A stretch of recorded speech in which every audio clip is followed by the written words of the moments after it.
ka, paano mo minamaximize yung damage ng mga MM core na ginagamit mo.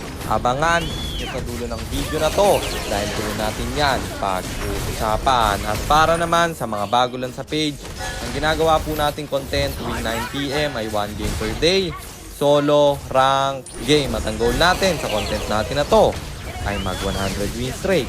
Teka, baka kilala mo lang ako at lagi kang nanonood pero hindi ka pala nakafollow sa page. I-follow mo na yan. Isa lang eh. Hi guys, nandito na tayo sa 352nd day ng 1 game per day. Ang standing natin bago yung game na to ay 299, 52, 299 wins and 52 losses. Sa game na to, pinayagan na naman tayong mag-last pick ng kampe at jungle pa tayo pre.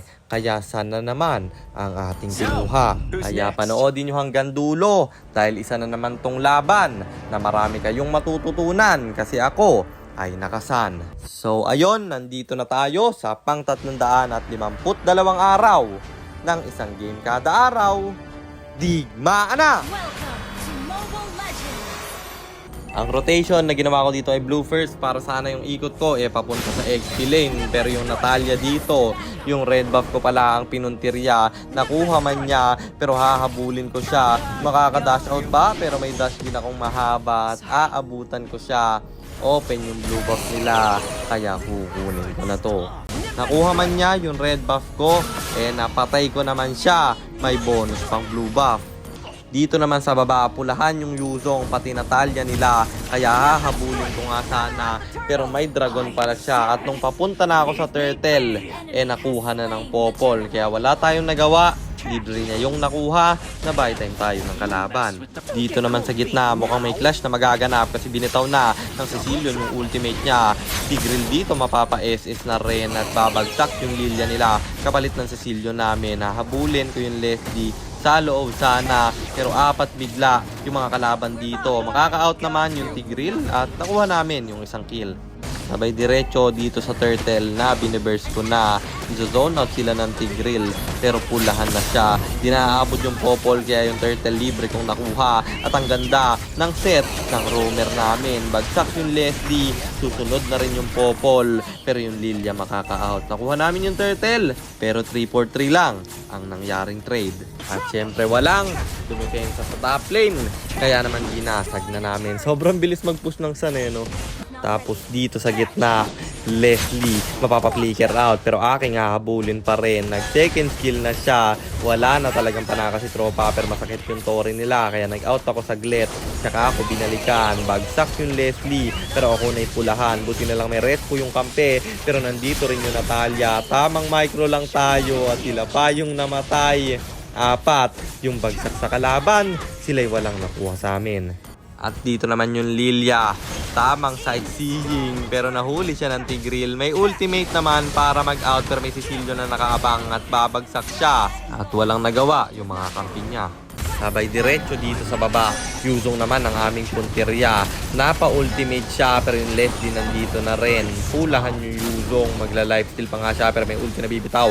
Yung XP pati Tigreal. Bagsak yung Yuzong kaya wala yung XP laner at sino ang dedepensa sa kanila. Siyempre wala na kasi tatlo kami dito. Nasa-zone pa sila ng XD. Tumraid na lang yung popol. Libre nilang nakuha yung turtle pero nabasag naman namin yung second tower sa baba at hahabulin pa namin kung Lilia. Wala na siyang ultimate kaya mamamatay siya at unstoppable na ako. Kalma na lang muna. Kung mapapansin nyo, hindi na tayo masyadong umaasim kasi yun yung natutunan natin sa huling pagkatalo. Masyado kasi kung nagiging maasim nitong mga nakaraang araw pero ngayon ay iingatan na natin. Iiwasan ko lang mamatay para maabot yung tagumpay. Dito naman sa top, walang dedepensa. Bagsak kasi yung dalawa nila at yung Torre, libre na naman naming nakuha. Lumuluwang na yung aming mapa, nasayang pa yung ultimate ng Yuzong nila. First Lord dito up na kami unang nakapwesto. Kulang rin kasi sila ng isa, patay yung Lilia at yung Leslie babagsak pa, kaya binurse na namin yung Lord na to. Nasa top lane yung Popol, trade na lang, kaya naman yung Lord ay libre naming nakuha. Tapos dito sa baba, yung dalawa masyadong malalim, kulahan pa yung isa, babagsak na yung Lilia pero yung Leslie sumasakit na. Nag second skill na naman paharap, pahabulin ko sana pero may Yuzong at Popol na sumalubong. Kaya nag-out na lang muna ako at tumiretso dito sa Lord. Babasagin ko yung Torre, na-clear nila yung Lord pero butas yung inhibitor nila sa gitna. Natalia dito talagang gigil na sa akin at buti na lang sinalo ang sisildo yung ultimate ng Leslie at bagsak yung Natalia. Ako'y nabuhay pa. Dito kahit wala pang Lord, gusto nang tapusin ng kampe. Kaya rumes po na ako pre at ang ganda ng set ng Tigreal. Huli yung dalawa, agad silang bumagsak. Low HP pa yung Lilia kaya mapapa-ulti siya. Bagsak na rin yung Popol, dalawa yung natira. 5 pa kami dito, paano silang dedepensa. Natalia sumugal na lang pero babagsak rin siya. Lilia yung natira kaya tinawer lang ko na at panalo na naman tayo. Kaya ang standing na natin ay 300 wins and 52 losses. At Legendary 1 star na tayo, 3 win streak na rin, kaya 97 na lang ay 100 win streak na. At sagutin na natin yung tanong ni Tropa, paano ko nga bang na-maximize yung mga marksman jungle na ginagamit ko? Isa lang naman sagot dyan, idol. Gayahin mo yung playstyle ko sa Sun. Puro farm lang at puro segue hanggang sa makuha mo yung gusto mong item. At kailangan din kasi guys mag-grind kayo na mag-grind kasi hindi nyo magagamay yung hero kapag bihira nyong gamitin. Doon nyo kasi magagamay yun eh. Alam yan ng mga nakakilala sa akin na based on experience yung mga natututunan ko. Hindi ako palabasa ng mga item, hero, yung mga skills. Halos lahat ng natututunan ko guys kung hindi ko nakakalaban yung hero na yon, tinatry kong gamitin. Kaya mag-try lang kayo na mag-try para mahanap nyo yung comfort nyong hero. Kasi ako guys, marksman, at yung mga pan-late game na hero, yung comfort ko. Kaya doon ako malakas. Kailangan nyo nga lang gawin kapag ito yung gamit yung hero. Mag-farm ng mag-farm para makuha nyo yung gusto nyong item. At yun lang, sana nasagot ko yung tanong mo idol. At sana rin meron kayong natutunan sa content natin na to. At kung meron man, pakishare lang.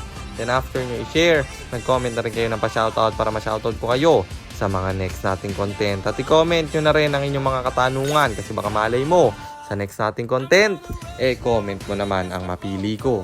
Kung nagustuhan nyo yung item at emblem ko sa game na yon, eto yon: Tough Boots, Corrosion Sight, Dominance Eyes, Demon Hunter Sword, Fleeting Time, Malefic Roar, and then Rose Gold Meteor pang buy and sell. Emblem natin Assassin, talent natin is Inspire, Seasoned Hunter, plus Quantum Charge. At syempre Retribution kasi jungle tayo doon.